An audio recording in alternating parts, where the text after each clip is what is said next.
Une méthode souvent utilisée par les médias de masse est l'omission du contexte. Cela veut dire que des informations importantes sur les arrière-plans, qui sont indispensables pour avoir une vue d'ensemble de la situation, sont cachées au public.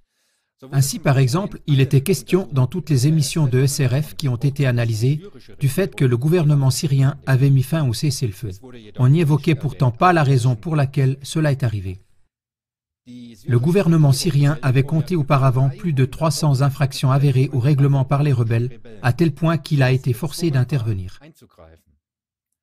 Un autre exemple de l'omission d'informations concerne le fait que dans aucune des émissions, on a donné la parole à la partie du conflit à laquelle appartiennent la Syrie et la Russie, pour leur permettre de répondre aux accusations qui leur sont faites.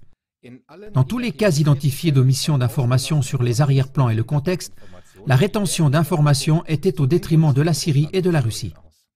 De nombreux exemples similaires montrent que ce n'est pas un cas isolé, mais une méthode courante dont se servent presque tous les médias importants et non pas seulement SRF.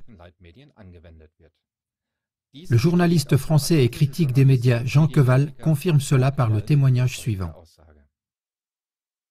Pour gagner la guerre de la propagande, on n'hésite pas à utiliser occasionnellement des falsifications qui sont le plus souvent présentées en décalant la perspective et les liens de cause à effet, ce qui peut se faire de différentes manières. La plus simple et la plus fréquemment utilisée est le mensonge par omission et en passant sous silence.